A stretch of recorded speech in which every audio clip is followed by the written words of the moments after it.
जाहिर किया है। हिंदू समाज ने काली पट्टी बांधकर अपना विरोध जताया है। पैदल मार्च के बाद कल्याण जी मंदिर पहुंचे हैं लोग और हिंदू संगठनों के पदाधिकारियों को हिरासत में लेने की खबर भी आ रही है सामने। 2 महीने से कल्याण राय मंदिर में ही बेवाण रखा हुआ है और श्री पीतांबर राय जी महाराज का है ये बेवाण। 14 सितंबर को आपको बता दें कि बेवाण पर पथराव किया गया था। 12 से ज्यादा लोगों को इस दौरान गिरफ्तार भी किया गया था, लेकिन इस बीच विरोध को देखते हुए मौके पर भारी पुलिस बल की तैनाती की गई है। राहुल कौशिक भीलवाड़ा संवाददाता हमारे साथ और जानकारी के साथ जुड़ चुके हैं। अभी क्या स्थिति है राहुल? जब बेवाण निकाला जा रहा था तो उस पर पत्थरबाजी होती है, हमला किया जाता है। उसके बाद लगातार उस समय भी प्रदर्शन काफी दिनों तक चला था, पर जो ठाकुर जी हैं वो निज मंदिर अभी तक नहीं पहुंच पाए हैं। उन्हें कल्याण जी के मंदिर में रखा गया है, वहीं उनकी पूजा पाठ हो रही है। लगातार जो हिंदू संगठन है इस बात को लेकर अड़े हुए हैं कि हमारी जो मांगे बची हुई है, जो मुख्य आरोपी और भी हैं उनको पकड़ा जाए, जो मांगे बची हुई उनको पूरा किया जाए, इनके खिलाफ जो अवैध अतिक्रमण किया गया है उसको तोड़ा जाए। उसको लेकर लगातार प्रशासन से इनकी बातचीत चल रही थी, आश्वासन भी दिए जा रहे थे, कोई ना कोई रास्ता निकाला जा रहा था पुलिस प्रशासन द्वारा। पर आज कहीं ना कहीं जो है आक्रोश साफ बढ़ता हुआ दिखाई दिया। बड़ी संख्या में ये लोग इकट्ठे हैं, काली पट्टी बांधकर, काली पट्टी लगाकर लगातार रोडों पर उतर आए हैं और पुलिस प्रशासन वहां पर अलर्ट मोड पर है। सुरक्षा व्यवस्था को देखते हुए अतिरिक्त बल भी वहां पर लगाया गया है। जहाजपुर पुलिस पूरी अलर्ट मोड पर है। देखिए, पूरे इस मामले की मॉनिटरिंग एसपी धर्मेंद्र सिंह यादव भी कर रहे हैं। हाल फिलहाल ये भी सूचना आ रही है कि 4 से 5 जनों को हिरासत में भी लिया गया है और पुलिस लगातार शांति बनाए रखने की अपील भी लोगों से कर रही है। पर कहीं ना कहीं देखिए, भावना जो भगवान के प्रति लोगों की भावना है, क्योंकि 2 महीने से जो बेवाण है वो अपने निज मंदिर नहीं पहुंचा है, दूसरे मंदिर में उनकी पूजा हो रही है। ठाकुर जी को कल्याण जी के मंदिर में विराजित किया गया है, तो कहीं ना कहीं जो आहत है, जो भावना है, वो भी लोगों के आहत हो रही है। लेकिन राहुल, एक बात बताइए, सितंबर में ये पूरा वाकया हुआ था, सितंबर से अक्टूबर, अक्टूबर से नवंबर, लगभग 1.5-2 महीने होने को हैं, तो आखिरकार इतना वक्त क्यों लग रहा है कार्रवाई मांगों को लेकर? क्या कह रही है पुलिस और प्रशासन? देखिए, विधायक गोपीचंद मीणा उस समय खुद पूरे प्रकरण में वहां पे मौजूद थे, खुद धरने पे भी बैठे थे। जो अवैध अतिक्रमण था उस पर रातों रात प्रशासन और पुलिस द्वारा कार्रवाई भी की गई थी। वहीं जो पुलिस द्वारा कई लोगों को गिरफ्तार भी किया था, 16 से 17 जनों को इसमें गिरफ्तार किया जा चुका है। पर अभी भी कहीं ना कहीं जो हिंदू संगठन है उनमें एक बात सामने आ रही है कि वो चाहते हैं कि जो मुख्य आरोपी और भी उनको गिरफ्तार किया जाए। जो अवैध अतिक्रमण इनके द्वारा जो जहाजपुर में किया गया है उसे भी निस्तो नाबूद किया जाए, इस प्रकार की मांग लगातार उठाई जा रही है। यही नहीं, जो अभी आपको ध्यान होगा कि जो भी कथा चल रही थी, हनुमान कथा, जिसमें धीरेन्द्र शास्त्री खुद यहाँ पे मौजूद थे, वहां पे भी कई भक्त वहां पे भी पहुंचे थे, उन्होंने भी ये अर्जी लगाई थी और सोशल मीडिया पे भी वो वीडियो कई तरीके से वायरल भी हुआ था। तो कहीं ना कहीं जो हिंदू समाज है उनकी भावनाओं को अभी ठेस पहुंची हुई है। वो चाहते हैं कि इसमें और कार्रवाई हो और लोगों को गिरफ्तार किया जाए।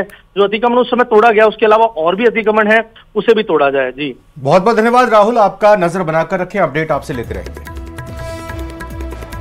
टोंक की खबर में रुक करते हैं, जहां पर नरेश मीणा के समर्थकों के बवाल को मामले को लेकर लगातार अपडेट सामने आ रही है। नरेश मीणा की गिरफ्तारी के विरोध में प्रदर्शन किया जा रहा है और नरेश मीणा के समर्थकों ने चक्का जाम भी लगा दिया है।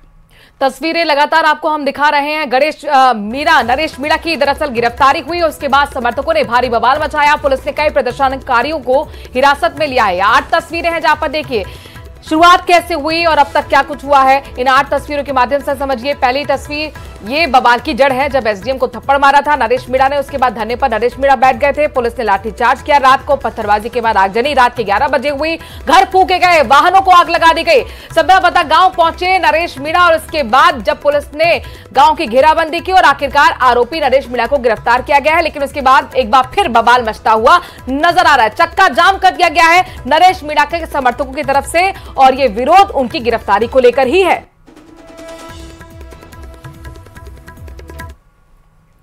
दिल्ली से बड़ी खबर है, टोंक में एसडीएम को थप्पड़ मारने के मामले में सांसद सीपी जोशी का भी बड़ा बयान सामने आया है। उन्होंने कहा कि लोकतंत्र में ऐसी घटनाओं का कोई स्थान नहीं है और यह कहना है उनका कि यह घटना हताशा का प्रतीक है। इस प्रकार की घटना में माहौल बिगड़ना ठीक नहीं है, किसी को माहौल नहीं बिगाड़ना चाहिए। नरेश मीणा युवा नेता है, लंबा भविष्य है, अपनी बात रखने का और तरीका भी है। यह उपचुनाव बीजेपी के लिए इतिहास बनेगा। ये तमाम बातें सीपी जोशी ने कही।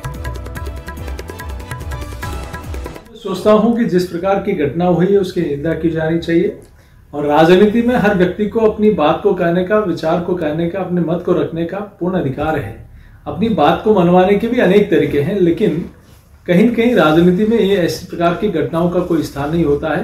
इस प्रकार की, मैं चूंकि नरेश मीणा जी युवा नेता हैं और अभी बहुत लंबा जीवन है राजनीति में, तो कहीं न कहीं इस प्रकार की घटनाओं से हम सब लोगों को बचना चाहिए।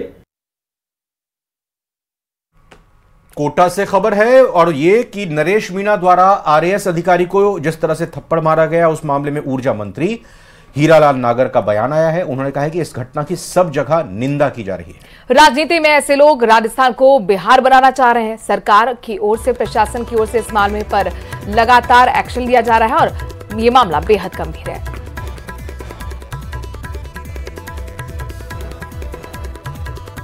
इस बात का भी ध्यान रखा जा रहा है कि उसकी वजह से किसी और को, अन्य को जनहानि ना हो, इसलिए थोड़ा सा उसको उस तरह से प्रयास कर रहे हैं कि किसी का नुकसान भी ना हो। और ये इस तरह की घटना की सब निंदा कर रहे हैं। राजनीति में राजस्थान को ऐसे लोग बिहार बनाना चाहते हैं जो कोई भी कतई राजनीतिक दल और यहाँ के लोग बर्दाश्त करने वाले नहीं है। और वहीं टोंक में आरएएस अधिकारी को थप्पड़ मारने के मामले में विधायक संदीप शर्मा का भी बयान सामने आया है। संदीप शर्मा ने कहा कि राजनीति में कुछ एक लोग हैं जो इस तरह की हरकत कर रहे हैं, लोकप्रियता हासिल करने की महज की कोशिश के रूप में है। विधायक संदीप शर्मा ने भी नरेश मीणा के खिलाफ बयान देते हुए कार्रवाई की बात कही है। लंबे अरसे से मैं देख रहा हूँ, एक अरसा था जब बहुत ही ज्यादा राजनीति का स्तर नीचे चला गया था, लेकिन कुछ समय से राजनीतिक स्तर ठीक होता जा रहा है। लेकिन फिर भी एक आध अपवाद ऐसे देखने को आते हैं जहां अधिकारियों को धमकाना, अधिकारियों को मारपीट करना, ये कहीं शोभा नहीं देता और अनावश्यक अपनी लोकप्रियता के लिए कोई राजनीतिक इस प्रकार के हथकंडे अपनाए। देवली उनियारा विधानसभा के उपचुनाव के दौरान कल हुए घटनाक्रम के मामले को लेकर नेता प्रतिपक्ष टीकाराम जूली ने भी पूरे घटना की निंदा की है। टीकाराम जूली ने कहा है कि ऐसी घटनाओं का हमारे समाज और राजनीति में स्थान नहीं होना चाहिए। नेता प्रतिपक्ष ने आरोप लगाया कि सरकार पूरे मामले को संभाल नहीं पाई।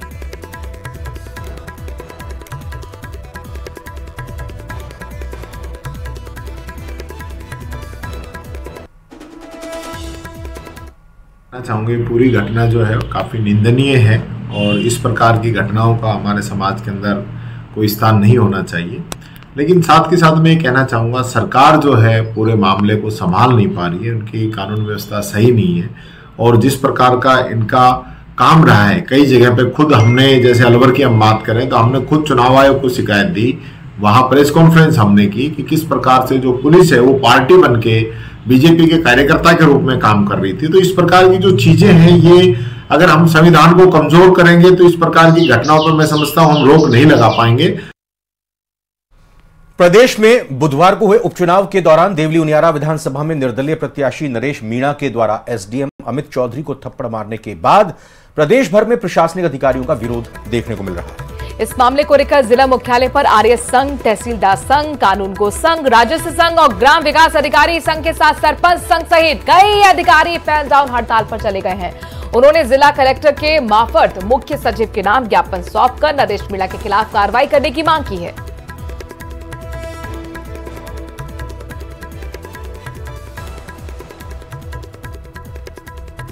श्री अर्पित चौधरी के साथ में जो जिस प्रकार का निंदनीय कृत्य किया गया है, उसको लेकर के पूरे राजस्थान में आरएएस एसोसिएशन के साथ में हमारे मंत्रालय कर्मचारी संगठन, साथ में बीडीओ एसोसिएशन के द्वारा, तहसीलदार एसोसिएशन के द्वारा, कर्मचारी कानूनगो संघ और पटवार संघ और ग्राम विकास अधिकारी संघ, और मुझे कहते हुए इस बात में निश्चित तौर पे ये प्रसन्नता है कि हमारा जो सरपंच प्रतिनिधिगण है वो भी इस न्याय की लड़ाई में हमारे साथ में है।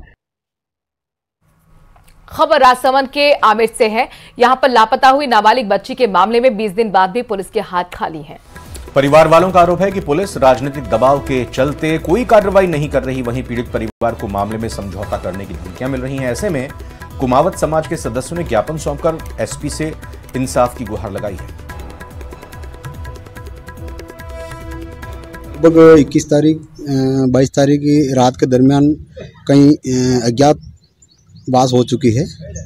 नामजद कुछ रिपोर्ट नहीं थी और महोदय इन्होंने आमेर थाने पे रिपोर्ट भी लिखी है और उस रिपोर्ट के संज्ञान में आज 20 दिन हो चुके हैं और 20 दिन में जो पुलिस या कार्रवाई जो हुई है बहुत ही स्लो हुई है और पुलिस किसी के राजनीतिक दबाव में आकर काम कर रही है। जो लड़की गई वो मेरी दोती है और वो उनके घर से छतरपुरा से 20 तारीख को बॉम्बे के लिए उन्होंने दादाजी ने बिठाया था बस में और बस में ही कुछ लड़के उनके पीछे लग के रास्ते से उनको उठा के गायब कर दिया। जब बॉम्बे बस पहुंचे तो पता लगा कि लड़की नहीं है, उनका भाई था छोटा और एक गांव का लड़का और बस में था। तो कुछ दिन बाद हमको मालूम पड़ी तो आमेर थाने में भी इन्होंने रिपोर्ट दर्ज करी और बॉम्बे में भी कराई और उसके बाद ये प्रकरण 7-8 दिन 10 दिन बराबर चलता रहा। उसके बाद ये कार्रवाई बिल्कुल ठंडी हो गई। जब कुछ सुराग मिले वहां है बच्ची गाड़ी रवाना की और गाड़ी को वापस रुकवा दी गई वहां। यह खबर करौली से है जहां पर रामपुर धाबाई गांव में पानी की टंकी से एक युवक का शव लटका हुआ मिलने से सनसनी फैल गई है। युवक गांव से करौली में रहने वाली अपनी बुआ के घर जाने की कहकर निकला था। परिजनों से मिली शिकायत के आधार पर पुलिस मामले की जांच कर रही है। पुलिस के मुताबिक 13 नवंबर को सुबह 8 बजे करौली की गणेश दरवाजे के पास रहने वाली अपनी बुआ के घर जाने की कहकर निकला था यह युवक, लेकिन अपनी बुआ के घर पहुंचा नहीं और पानी की टंकी से युवक का शव लटका हुआ मिलकर देखकर यहां ग्रामीणों ने पुलिस को जानकारी दी। ये टेलीफोन रामपुर सरपंच ने बताया था कि सार्वजनिक टंकी पर एक अज्ञात व्यक्ति फांसी का फंदा लगाकर लटका हुआ है। इस पर हम वहाँ पहुँच के डेड बॉडी को उतारा और अब उसकी जांच जारी है। परिवारजन आने पर कार्रवाई की जाएगी। सवाई माधोपुर में पुलिस की सुस्ती के चलते चोरों के हौसले बेहद बुलंद हो चुके हैं। चोर आए दिन चोरी की वारदात को अंजाम दे रहे हैं। ताजा मामला भी जिला मुख्यालय के आलनपुर स्थित अग्रसेन नगर का है। यहां पर बीती रात चोरों ने खाटू श्याम मंदिर को निशाना बना लिया। चोरों ने मंदिर से चांदी के 2 छत्र, 2 चेन, 2 बांसुरी, चांदी के धनुष बाण समेत दान पात्र से नकदी चुरा ली। मंदिर के पंडित के मुताबिक चोर मंदिर से करीब 5 से 7 लाख की चोरी उन्होंने की। करतूत सीसीटीवी में कैद हो गई है। सीसीटीवी में 2 लोग चोरी की वारदात को अंजाम देते नजर आ रहे थे। कोतवाली थाना पुलिस सीसीटीवी के फुटेज के आधार पर चोरों की तलाश में जुटी है। मैंने देखा कि मंदिर का मेन गेट टूटा हुआ था, बालाजी के बाबा के खंबे का गेट का ताला टूटा हुआ था। इसके अलावा दान पात्र बीच में रखी हुई थी, उसके ताले टूटे हुए। अंदर जाकर के देखा तो बालाजी बाबा का 3 वाण चोरी हो चुके थे। 2 बंसरी हैं, 2 चांदी की चैन हैं और हनुमान जी के 2 छत्र हैं जो चोरी हो चुके थे। और बाबा का ये गुल्लक है दान पात्र, इसको भी इसमें शायद पता नहीं है कितने चोरी हुए, लेकिन ये गुल्लक का ताला टूटा हुआ था। इसकी भी उन्होंने कोशिश करी थी तोड़ने की, पर वो नहीं टूट पाई उनसे। और अब खबर झुंझुनू से, जहां गुढ़ा गौड़जी थाना इलाके के रामलालपुरा जाने वाले रास्ते पर सड़क किनारे एक युवक का शव मिलने से सनसनी फैल गई। सड़क किनारे युवक का शव देखकर गांव वालों ने गुढ़ा गौड़जी पुलिस को इसकी सूचना दी। मृतक युवक की शिनाख्त छावसरी निवासी सुनील कुमावत के रूप में हुई है।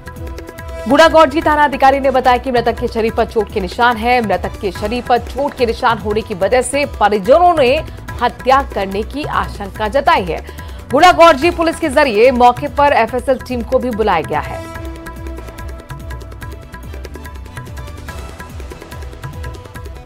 इधर जाने वाली रोड पे डेड बॉडी पड़ी हुई इसी इतला पे मैं और थाने का जाब्ता मौके पे आए, घटना का निरीक्षण किया। डेड बॉडी के मुंह पे और कई जगह चोटें हैं। डेड बॉडी को पोस्टमार्टम में तो सीएससी गुढ़ा गौड़जी भिजवाया गया है। एफएसएल टीम को भी मौके बुलाया गया है और जैसी कार्रवाई की जाएगी विधि सम्मत कार्रवाई की जाएगी।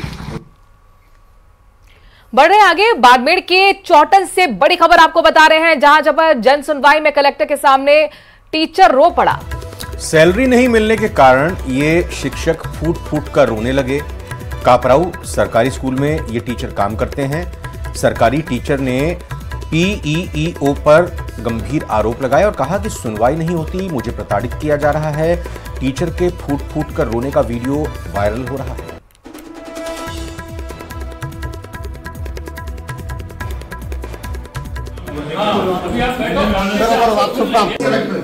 एक साथ एग्जाम दी, ये मेरी बच्ची का कलेक्टर में एग्जाम नहीं हुआ। बात नहीं तो आज घर से फोन आ रहा कोई बात नहीं तेरा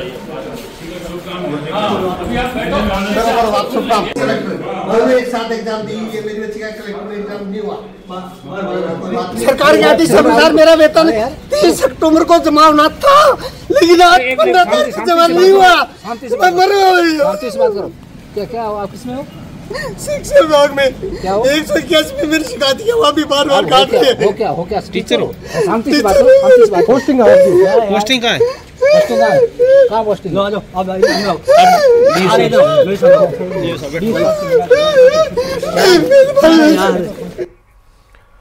भरतपुर से खबर, जहां नशा तस्करों पर पुलिस की रेड पड़ी है। शराब और ड्रग्स तस्करों के यहां पर पुलिस ने सर्च ऑपरेशन शुरू कर दिया है। सिटी सर्कल और ग्रामीण पुलिस की यह छापामार संयुक्त कार्रवाई देखने में सामने आ रही है। कई लोगों को इस कार्रवाई के दौरान हिरासत में लिया गया। दोपहर बाद माना जा रहा है कि खुलासा होगा। पुलिस और डिटेल्स देगी। बड़ी खबर भरतपुर से है, जहां पर नशा तस्करों के खिलाफ बड़ा एक्शन पुलिस का। रेड मारते हुए, यहां पर छापेमारी करते हुए कई लोगों को हिरासत में लिया गया है और माना जा रहा है कि और भी बड़े खुलासे इस पूरे मामले में दोपहर तक होंगे।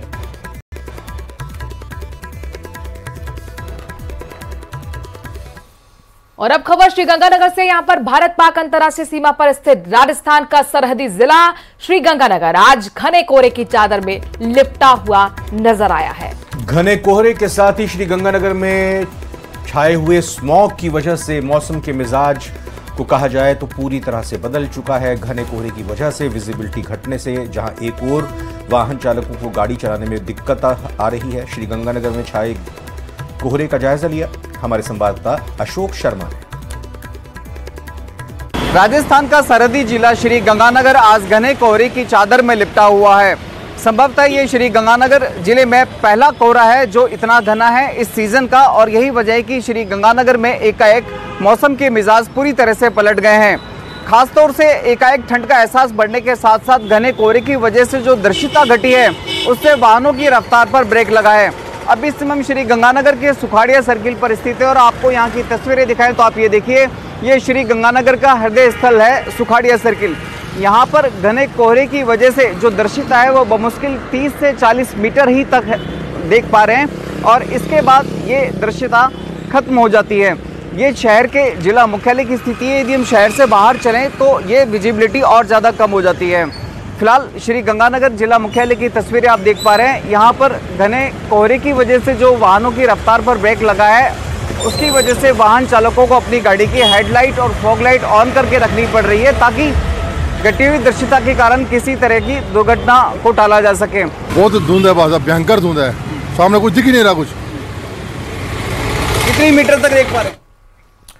टोंक में नरेश मीणा के समर्थकों का बवाल देखने को लगातार मिल रहा है। नरेश मीणा की गिरफ्तारी के विरोध में प्रदर्शन भी देखने को मिल रहा है। नरेश मीणा के समर्थकों ने चक्का जाम लगा दिया है। नरेश मीणा की गिरफ्तारी के बाद समर्थकों ने जमकर सड़क पर बवाल मचाया। पुलिस ने कई प्रदर्शनकारियों को हिरासत में लिया है। उन पर लाठीचार्ज भी किया गया है। चूंकि हाईवे को दोनों तरफ से चक्का जाम की कोशिश की गई, टायर लगा दिए गए, उनको जलाया गया, यहाँ पर पत्थर लगा दिए गए और किसानों के हल तक लगाकर चक्का जाम करने की कोशिश की गई। और इसके बाद यहाँ पर पुलिस पूरी तरह से एक्शन मोड में नजर आई। कई प्रदर्शनकारियों को खदेड़ा गया। खेत में जाते हुए प्रदर्शनकारियों को हिरासत में भी लिया गया है।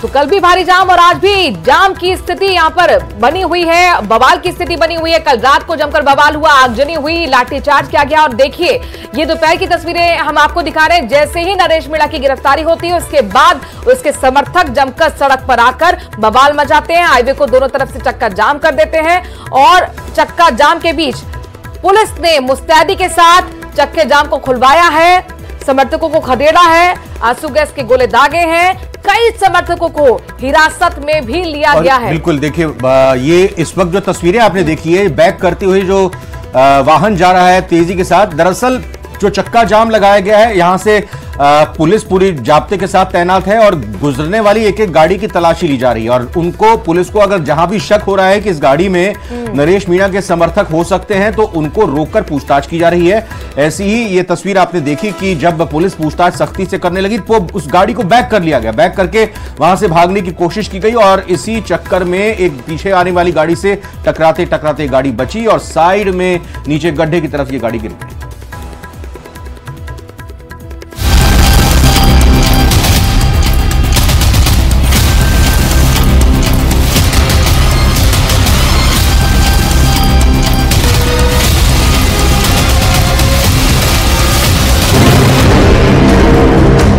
ये टोंक है जो अचानक सुलग उठा है।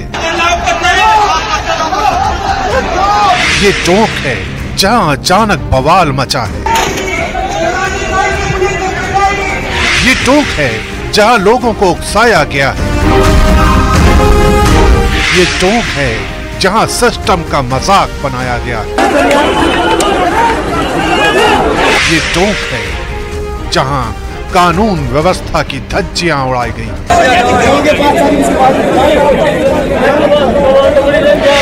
राजस्थान के टोंक में हुए इस जबरदस्त बवाल की पूरी क्रोनोलॉजी समझे उससे पहले निर्दलीय उम्मीदवार नरेश मीणा का वो ट्वीट देख लीजिए जिसमें वो सीधे सीधे पूरे सिस्टम को चुनौती दे रहे हैं। मैं ठीक हूं, न डरे थे न डरेंगे, आगे की रणनीति बता दी जाएगी। टोंक में हुए इस घमासान की नींव उस वक्त रखी गई जब निर्दलीय उम्मीदवार नरेश मीणा ने एसडीएम को थप्पड़ जड़ दिया। लेकिन ये नौबत क्यों आई, अब ये भी समझिए। दरअसल टोंक की देवली उनियारा सीट पर उपचुनाव के लिए बुधवार को वोटिंग हो रही थी, लेकिन समरावता गांव के मतदाताओं ने अपनी एक मांग को लेकर वोटिंग का बहिष्कार करने की घोषणा की थी। नरेश मीणा कांग्रेस से बागी होकर इसी सीट से निर्दलीय चुनाव लड़ रहे थे और उन गांव वालों का समर्थन कर रहे थे जिन लोगों ने मतदान का बहिष्कार किया था।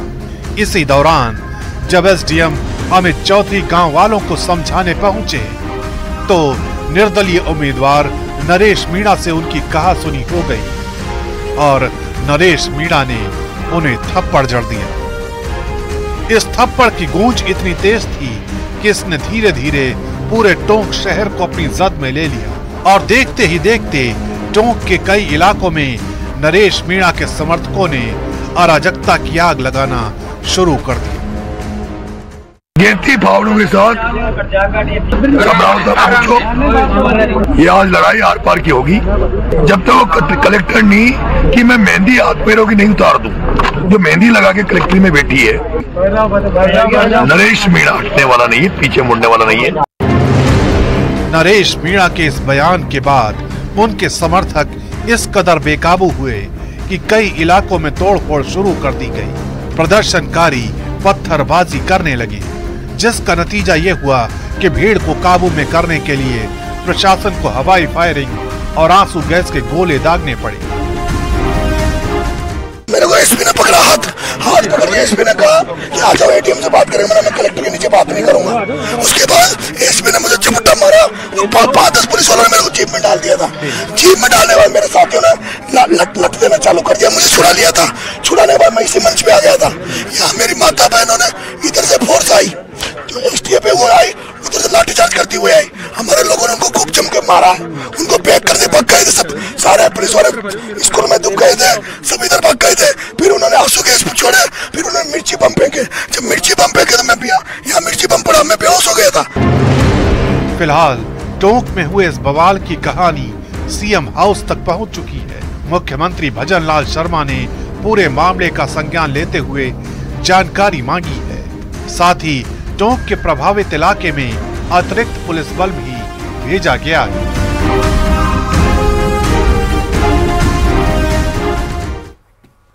और इसी के साथ इस बुलेटिन में